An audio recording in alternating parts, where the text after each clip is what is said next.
నమస్తే, welcome to see news. ముందుగా headlines. రాష్ట్రంలో అసంతృప్తిగా ఉన్న సాగునీటి ప్రాజెక్టులను రీడిజైన్ ద్వారా నిర్మిస్తామన్న మంత్రి తుమ్మల. స్కాలర్షిప్ ఫీజు రియంబర్స్మెంట్లను వెంటనే విడుదల చేయాలని కోరుతూ పీడీఎస్యూ ఆధ్వర్యంలో కలెక్టరేట్ ముట్టడి. సెప్టెంబర్ 2న జరిగే సార్వత్రిక సమ్మెను విజయవంతం కోరుతూ అన్ని కార్మిక సంఘాల ఆధ్వర్యంలో నగరంలో బైక్ ర్యాలీ. రాష్ట్రంలో అసంతృప్తిగా ఉన్న నీటి ప్రాజెక్టులను పూర్తి చేయడమే ప్రభుత్వ లక్ష్యమని మంత్రి తుమ్మల నాగేశ్వరరావు స్పష్టం చేశారు. గత పాలకుల అవగాహన లోపం వల్ల ఎక్కడి ప్రాజెక్టులు అక్కడే ఆగిపోయాయని, వాటి రీడిజైన్ ద్వారా నిర్మిస్తామని మంత్రి పేర్కొన్నారు. తాగునీరు, సాగునీరు ప్రజలకు అందించడమే లక్ష్యంతో తమ ప్రభుత్వం ముందుకు వెళుతుందని మంత్రి తుమ్మల నాగేశ్వరరావు కొత్తగూడెంలో జరిగిన మీడియా సమావేశంలో తెలిపారు. ప్రాజెక్టుల నిర్మాణంలో గత పాలకుల అవగాహన లోపం వల్ల వేల కోట్ల రూపాయలు దుర్వినియోగం అయ్యాయని, రీడిజైన్తో మళ్లీ వాటిని నిర్మిస్తామని మంత్రి తెలిపారు. అంతకుముందు మంత్రి అశ్వరావుపేట మండలంలోని పెద్దవాగుపై బ్రిడ్జి నిర్మాణానికి శంకుస్థాపన చేశారు. త్వరలోనే బ్రిడ్జి పనులు చేపడతామని మంత్రి పేర్కొన్నారు. ఈ కార్యక్రమంలో ఎమ్మెల్యే తాటి వెంకటేశ్వరరావు, జెడ్పీ చైర్మన్ కవిత, బాలసాని లక్ష్మీనారాయణ తదితరులు పాల్గొన్నారు. తెలంగాణ రాష్ట్ర ప్రభుత్వం ముఖ్యమంత్రి గారు ఒక ప్రణాళికాబద్ధంగా మొదటి బడ్జెట్లో ఉణామణిగా ఏర్పాటు చేసుకున్నటువంటి బడ్జెట్ని ఆదరాబాదరాగా అవగాహన లేకుండా చేసినటువంటి రాష్ట్ర పరిపాలన పద్ధతి ప్రకారంగా తీసుకెళ్లాలనే ఆలోచనతో మొన్న బడ్జెట్లో ప్రవేశపెట్టుకున్న తర్వాత ఈ రాష్ట్రానికి అత్యంత అవసరమైనటువంటి సాగునీటి వ్యవస్థ, తాగునీటి వ్యవస్థ, విద్యుత్ శక్తి, ఈ 3 రంగాల మీద పెద్ద ఎత్తున ఫోకస్ పెట్టి గత 10 సంవత్సరాల్లో తలా తోక లేకుండా మొదలుపెట్టినటువంటి ప్రాజెక్టులు, నిపుణులు సూచించినటువంటి విధానానికి వ్యతిరేకంగా ప్రారంభించినటువంటి ప్రాజెక్టులు, ఒక్కొక్క ప్రాజెక్టు మీద వేలాది కోట్లు హెడ్ వర్క్స్ లేకుండా, ఇంటేక్ వెల్స్ లేకుండా, కేవలం మోటార్లకి, పైపులకే లక్షల కోట్లు ఖర్చు పెట్టి ఎవరికి అందినంత వాళ్ళు తినేసి ఈ రాష్ట్రాన్ని గుదిబండగా మార్చి ఈరోజు పెడబొబ్బలు పెట్టేటటువంటి నాయకులకి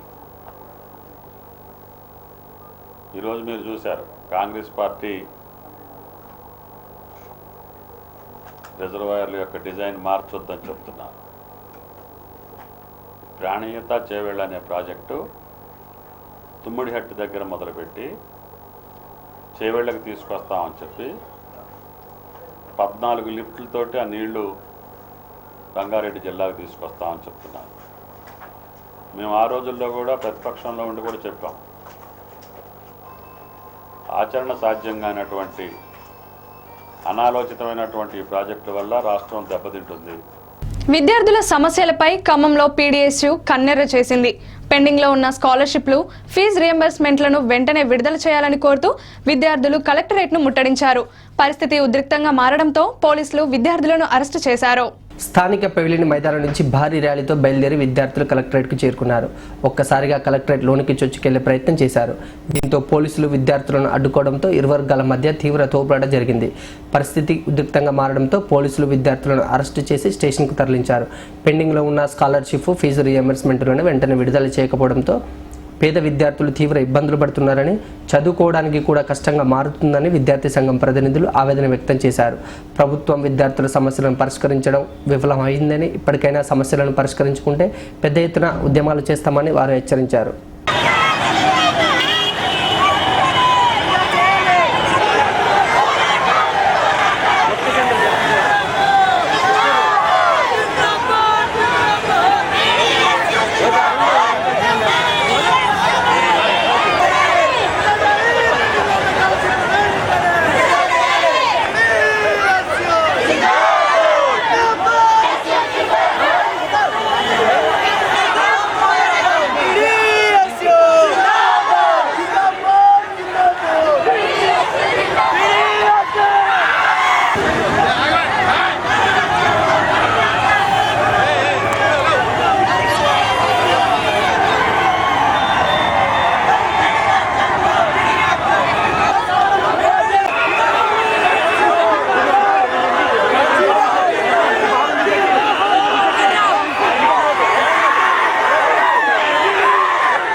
చేస్తా ఉన్నాం.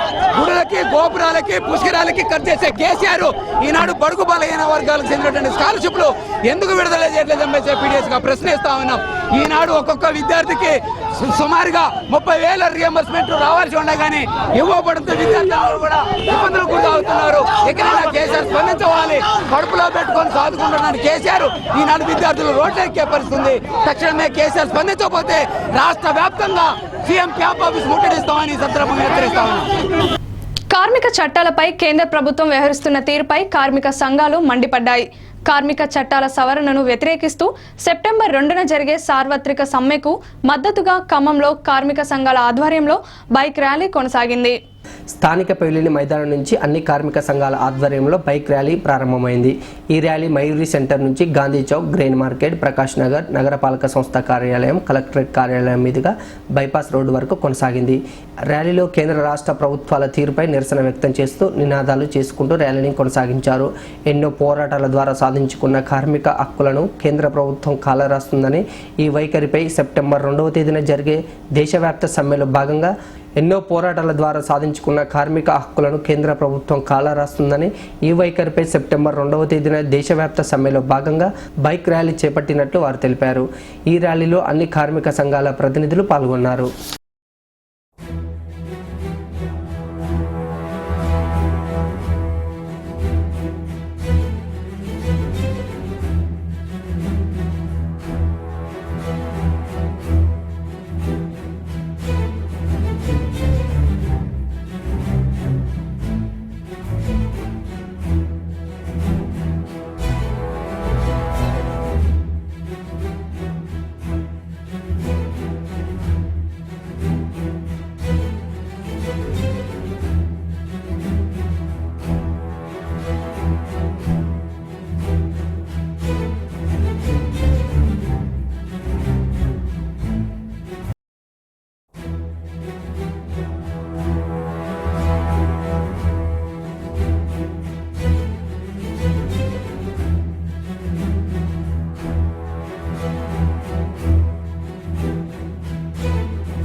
సెప్టెంబర్ 2వ తారీఖు సార్వత్రిక సమ్మెను విజయవంతం చేయాలని ఈరోజు ఖమ్మం పట్టణంలో జిల్లా వ్యాప్త మోటార్ సైకిల్ ర్యాలీ ప్రారంభిస్తూ ఉన్నాం.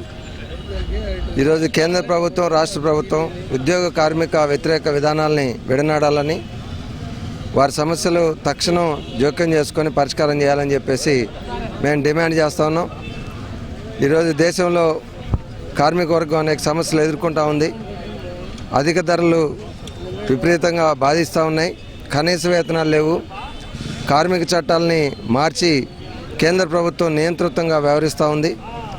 అట్లాగే ఈరోజు కాంట్రాక్ట్ వ్యవస్థని రెగ్యులరైజ్ చేయాలని ఒక పక్కన పోరాటం చేస్తూ ఉన్నాం.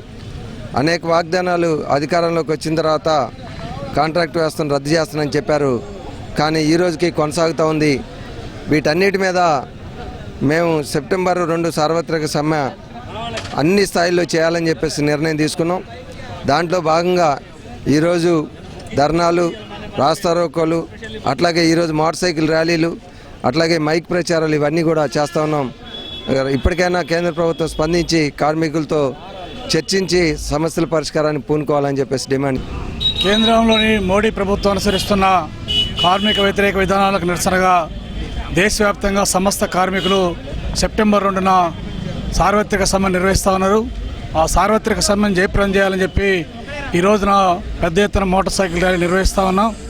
ఎందుకంటే నిన్ననే కార్మిక సంఘాలతో చర్చలు జరిపారు మంత్రి సంఘం, ఉపసంఘం, కానీ అవేవి కూడా పరిష్కరించే దిశలో చర్చలు సాగట్లేదు.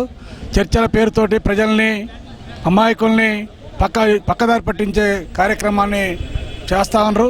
ఈ చర్చలో నిజాయితీ లేదు. ఎందుకంటే మేము పెట్టిన ప్రధానమైన డిమాండు ఈ దేశంలో నిత్యావసర వస్తువుల ధరలు తగ్గించాలని, కనీస వేతనం 15,000 ఉండాలని తదితర డిమాండ్లు ఉన్నాయి. కానీ వాటిని 7,000 రూపాయలు కనీస వేతనం ఇస్తానని చెప్తూ ఉన్నాడు. ఈ మోడీ గారు రోజువారీ వేసుకునే సూట్లు బూట్లు చూస్తే వేల రూపాయల సూట్లు వేసుకుంటా ఉన్నాడు. కానీ కార్మికులు మాత్రం రోజు నెలవారీ జీతం 7,000 అని చెప్పి నిర్ణయిస్తూ ఉన్నాడు. ప్రభుత్వం నిర్ణయించినటువంటి ఆక్ట్రాయిడ్ సూత్ర ప్రకారం 15,000 ఉండాలని చెప్పి జాతీయ కార్మిక సంఘాలు పిలిపిస్తూ ఉన్నాయి. వాటిని 15,000 చేయాలని చెప్పి డిమాండ్ చేస్తూ ఉన్నాం. అనేక కార్మిక చట్టాలని మార్చి కార్మికుల్ని చట్టాల పరిధి నుంచి బయటకు వేయాలని చెప్పి గెంటి వేయాలని చెప్పి ప్రయత్నం జరుగుతూ ఉంది. ప్రజల ఆరోగ్యంతో కూరగాయల వ్యాపారులు చెలగాటమాడుతున్నారు. ఖమ్మం కూరగాయల మార్కెట్కు వచ్చిన 2 లారీల బంగాళదుంప కుళ్లిపోగా వాటిని కడిగి మరీ అమ్ముతున్న వైనం సి న్యూస్ కెమెరాకు చిక్కింది.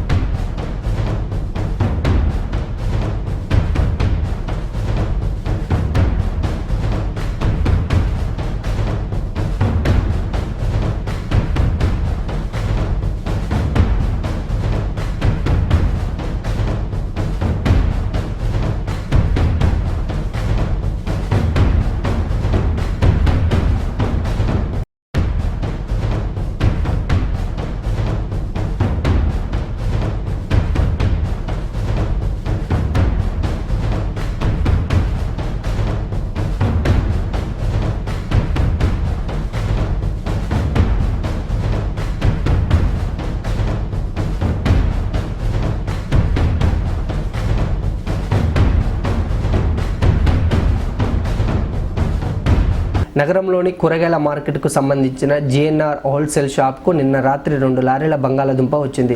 అయితే అవి మొత్తం కూడా కుళ్ళిపోయి ఈగలు వాలుతున్నాయి. ఎందుకు పనికి రాకుండా పాడైపోయాయి. ఇలాంటి బంగాళదుంపను హోల్సేల్ షాపు నిర్వాహకులు వాటిని నీటితో శుభ్రం చేసి మరీ అమ్ముతున్నారు. ప్రజల ఆరోగ్యానికి హానికరం అని తెలిసి కూడా ఇవేమీ పట్టించుకొని సదరు వ్యాపారి తన వ్యాపారం చేసుకున్నాడు.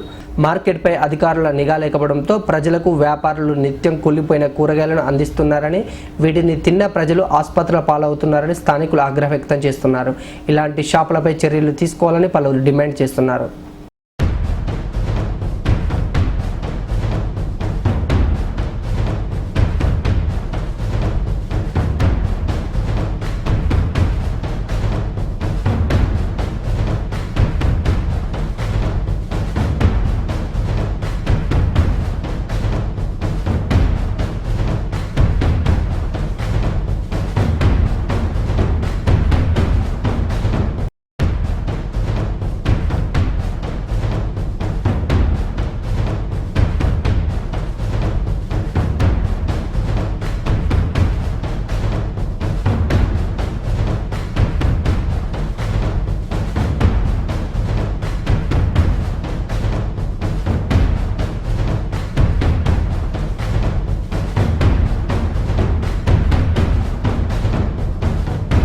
ప్రభుత్వ పాఠశాలల సమస్యలను పరిష్కరించాలని కోరుతూ పీడీఎస్యూ ఆధ్వర్యంలో ఖమ్మం డీఈఓ కార్యాలయం ఎదుట ఆందోళన జరిగింది. పాఠశాలలో మౌలిక వసతులు లేక విద్యార్థులు తీవ్ర ఇబ్బందులు పడుతున్నారని వారు ఆవేదన వ్యక్తం చేశారు. భారీగా తరలివచ్చిన విద్యార్థులతో పీడీఎస్సీ విద్యార్థి సంఘం డీఈఓ కార్యాలయం ఎదుట ఆందోళన చేపట్టింది.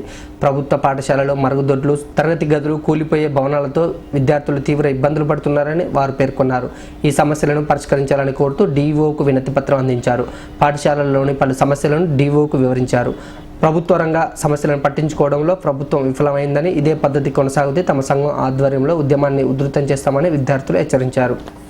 ఈరోజు కేసీఆర్ ప్రభుత్వం అధికారంలోకి వచ్చి 2 సంవత్సరాలుగా వస్తున్నా సరే విద్యారంగ సమస్యలు పరిష్కరించడంలో ప్రభుత్వం పూర్తిగా విఫలమైందని, ఈరోజు రాష్ట్ర ప్రభుత్వం విద్యారంగంలో విద్యార్థులు ఎదుర్కొన్న సమస్యలు పరిష్కరించకుండా అనేక వందల కోట్ల రూపాయల బడ్జెట్ను గుళ్ళు గోపురాలని చెప్పేసి కేటాయిస్తూ విద్యారంగ సమస్యల పట్ల తమ యొక్క మొండి వైఖరిని కనబరుస్తూ ఉంది.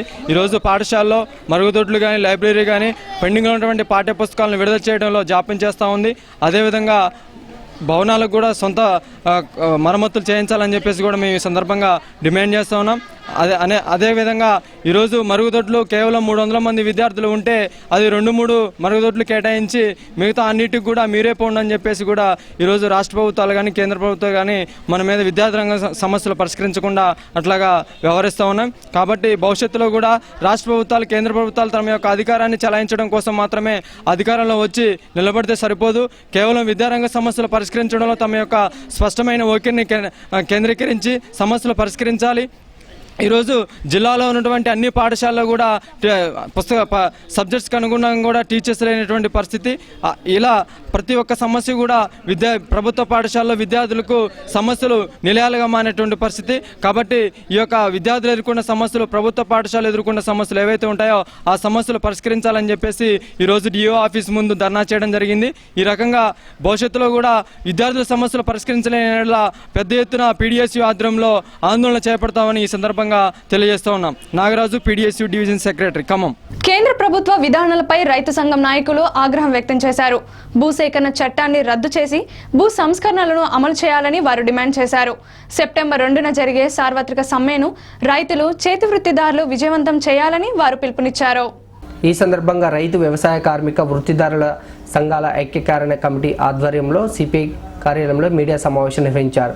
కేంద్ర రాష్ట్ర ప్రభుత్వాలు రైతుల సమస్యలను పరిష్కరించడంలో విఫలం అయ్యాయని వారు ఆవేదన వ్యక్తం చెందారు. చేతి వృత్తిదారులకు ప్రభుత్వం సబ్సిడీలు, ఇతర సదుపాయాలు కల్పించాలన్నారు.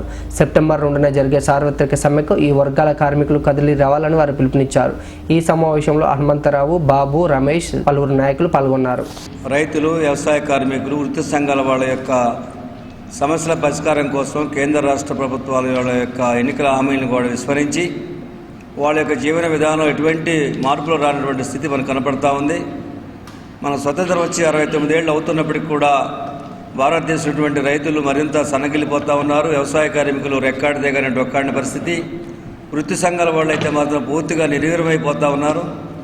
అందుకోసం ఇవాళ ఏదైతే భారతదేశంలో ఆనాటి మన ప్రైవేటీకరణ, సరళీకరణ, అట్లాగే ప్రపంచీకరణ పేరుతో వచ్చేటువంటి మార్పుల వల్ల భారతదేశంలో పేద వర్గాలు కూడా పునారిల్లిపోతూ ఉన్నారు. కాబట్టి ఇవాళ భారతదేశంలో వృత్తి సంఘాల వాళ్ళు అడ్రస్ లేని పరిస్థితి. వ్యవసాయ కూలీలు వలసపోతూ ఉన్నారు. రైతులైతే గిట్టుబాటు కాక ఆత్మహత్యలు చేసుకుంటూ ఉన్నారు. ఇప్పుడు దేశంలో 3 లక్షల మంది పైచిలకు రైతులు ఆత్మహత్యలు చేసుకునే పరిస్థితి చూస్తూ ఉన్నాం. రాష్ట్రంలో నూతన బంగారు తెలంగాణ అని పేరు చెప్పుకున్నటువంటి మన రాష్ట్రంలో కూడా ఇప్పటికి కూడా అనేక మంది ఆత్మహత్యలు చేసుకోవడం జరిగింది. సుమారుగా 1100 దాటారు. ఖమ్మం జిల్లాలో కూడా 64-65 మంది రైతులు ఇవాళ ఈనాటి వరకు కూడా రైతులు ఆత్మహత్య చేసుకున్న పరిస్థితి ఏర్పడతా ఉంది. అందుకోసం ఇవాళ దేశానికి రైతే వెన్నెముక, రైతే రాజు అని చెప్పేసి అనేక సూక్తులు చెప్పినప్పటికి కూడా ఆచరణలో ఏ ప్రభుత్వం కూడా రైతుల పట్ల సరైనటువంటి కార్యక్రమం తీసుకోవట్లేదు. తిరుమల తిరుపతి దేవస్థానం ఆధ్వర్యంలో నిర్వహించే మనగుడిలో భాగంగా కానపురం శ్రీ స్వయంభూ అభయ వెంకటేశ్వర స్వామి దేవాలయంలో ఆలయ శుద్ధి కార్యక్రమాన్ని నిర్వహించారు. మహిళలకు అత్యంత ప్రీతిపాత్రమైన శ్రావణ మాసం 2వ శుక్రవారం సందర్భంగా టీటీడీ దేవస్థానం మనగుడి కార్యక్రమంలో భాగంగా కానపురం శ్రీ స్వయంభూ అభయ వెంకటేశ్వర స్వామి ఆలయంలో సామూహిక వరలక్ష్మి వ్రతాలు నిర్వహిస్తున్నట్లు ఆలయ కమిటీ సభ్యులు తెలిపారు. ఈ వరలక్ష్మి వ్రతాలలో భక్తులు అధిక సంఖ్యలో పాల్గొని జయప్రదం చేసి అమ్మవారి కృపకు పాత్రలు కాగలరని కోరారు. శనివారం రాఖీ పౌర్ణమి సందర్భంగా స్వామివారికి విశేష పూజా కార్యక్రమాలు నిర్వహిస్తున్నట్లు చెప్పారు. భక్తులకు స్వామివారి కంకణాలను అందజేస్తున్నట్లు కమిటీ సభ్యులు తెలిపారు. ఆలయ శుద్ధిలో భక్తులు, కమిటీ సభ్యులు పాల్గొని ఆలయం చుట్టూ పరిసరాలను పరిశుభ్రం చేశారు. ఆలయం గోడలు, ధ్వజస్తంభాలతో పాటు పూజా సామగ్రిని, పాత్రలను శుభ్రపరిచారు. 7 కొండలవాడ ఓ వెంకటేశ, ఈ 7 లోకాల నేలేటి రేడా, కొండల్లో నెలకొన్న కోనేటి రాయ, చూడ చక్కనైన శృంగార రాయ, అలమేలు మంగమ్మ అందాల రేడా, చిరునవ్వు వెన్నెల్లు సిరులున్నవాడా, కోర్కెలన్నీ తీర్చు గోపాల బాల, కలిలోన విలసిల్లు కరుణాల వాల, అవతారములు దాల్చు అనుపమాకార, ధర్మాన్ని పాలించు ధరణి విహార.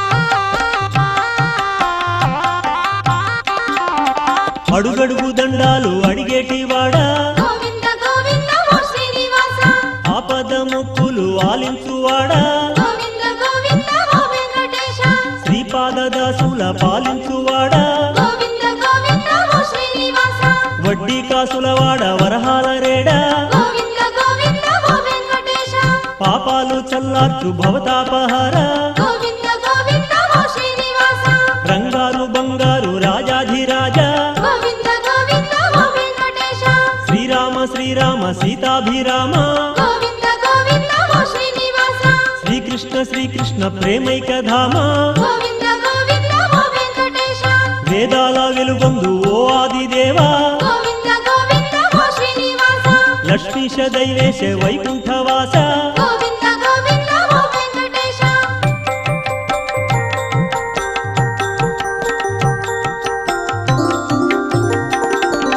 శరణన్న దరిచేర్చు కరుణాంతరంగా గోవింద గోవింద ఓ శ్రీనివాస శేషాద్రి విహరించు శ్రీభూమి పాల గోవింద గోవింద ఓ వెంకటేశ గరుడ పర్వతమెక్కి విహరించువాడా గోవింద గోవింద ఓ శ్రీనివాస వెంకటాద్రిని మెచ్చి విలసిల్లువాడా గోవింద గోవింద ఓ వెంకటేశ నారాయణాద్రిలో స్థిరమైన వాడా గోవింద గోవింద ఓ శ్రీనివాస వృషభాద్రి రాజిల్లు ఓ హృషికేశ గోవింద గోవింద ఓ వెంకటేశ వృషశైల శిఖరాన వర్ధిల్లు ఈశ గోవింద గోవింద ఓ శ్రీనివాస చల్లగా పాలించు స్వామి సర్వేశ గోవింద గోవింద ఓ వెంకటేశ నల్లని వన్నెల నామాల రేడా గోవింద గోవింద ఓ శ్రీనివాస ఓం నమో వెంకటేశాయ. తిరుమల తిరుపతి దేవస్థానం ధర్మ ప్రచార పరిషత్ వారి ఆధ్వర్యంలో మన గుడి కార్యక్రమాన్ని పురస్కరించుకొని ఈరోజు శ్రీ అభయ వెంకటేశ్వర స్వామి వారి దేవస్థానంలో ఆలయ శుద్ధి కార్యక్రమం నిర్వహించడం జరిగింది. మన ఖానాపురం హవేలీ అర్బన్లో ఉన్నటువంటి శ్రీ అభయ వెంకటేశ్వర స్వామి వారి దేవస్థానంలో మన గుడి కార్యక్రమాన్ని పురస్కరించుకొని రేపు ఉదయం 10 గంటలకు స్వామివారికి విశేషార్చన పూజా కార్యక్రమం, సామూహిక వరలక్ష్మి వ్రతం పూజా కార్యక్రమాలు నిర్వహించడం జరుగుతుంది. ఈ యొక్క పూజా కార్యక్రమంలో భక్తులు అధిక సంఖ్యలో పాల్గొని అమ్మవారికి దివ్యానుగ్రహానికి పాత్రలు కావాల్సిందిగా విజ్ఞప్తి. పాలేరు రిజర్వాయర్ నీటిని విడుదల చేయాలని కోరుతూ చెరుకు రైతులు ఖమ్మం సూర్యాపేట జాతీయ రహదారిపై రాస్తారోకో నిర్వహించారు. వేలాది రూపాయలు పెట్టుబడులు పెట్టి పంటను సాగు చేస్తే అధికారులు సాగునీటిని విడుదల చేయడం లేదని ఆవేదన వ్యక్తం చేశారు. ఈ సందర్భంగా వేలాది ఎకరాల్లో చెరుకు పంటను సాగు చేసిన రైతులు ఆ పంటలకు సాగునీరు అందకపోవడంతో జాతీయ రహదారిపై బైఠాయించారు. సాగర్ నీరును వెంటనే విడుదల చేయాలని డిమాండ్ చేశారు. పంటలు ఎండిపోతున్నాయని రైతులు ఆందోళన వ్యక్తం చేశారు. ఆ సమయంలో రహదారిపై వెళ్తున్న ఎమ్మెల్యే జలగం వెంకట్రావు రైతుల రాస్తారోక వద్దకు వచ్చిన వారి సమస్యలను తెలుసుకున్నారు. వెంటనే అధికారులతో మాట్లాడి సమస్యను పరిష్కరిస్తానని హామీ ఇచ్చారు. రైతులు శాంతించి ఆందోళన విరమించారు. రైతుల రాస్తారోకతో జాతీయ రహదారిపై భారీగా ట్రాఫిక్ ఏర్పడింది. ఖరీఫ్ సీజన్ ప్రారంభమై నెల దాటుతుంది. రైతులందరూ వరి మాగంలో వరి నారు పోయటం జరిగింది. దీంతో కాలువ మరమ్మతుల కారణంగా నీళ్లు వస్తాయో రావో తెలవటం లేదు. పాలేరులో కూడా నీళ్ళు లేవు కనుక రైతులందరూ పశువులు మేపుతా ఉంటారు వరి నారుని. ప్రస్తుతం వేసిన పత్తి చేలు కూడా ఎండిపోయే స్థితిలో ఉన్నాయి. దీనివలన కరువు మండలం ప్రకటించవలసిందిగా కోరుచున్నాం. గత సంవత్సరం ఆగస్టులో నాగార్జునసాగర్ డ్యామ్ నిండటం జరిగినాక ఆగస్టు సెప్టెంబర్లో ఇచ్చారు నీళ్లు. బాగా లేటుగా వేస్తే పంట అంత అనుకూలంగా రాలేదు. రైతుకి రాక అట్ట కొద్దిగా నష్టపోయినాం. తర్వాత రబీకి ఇంకొద్దిగా నష్టపోయినాం వాటర్ సరిగా ఇవ్వక.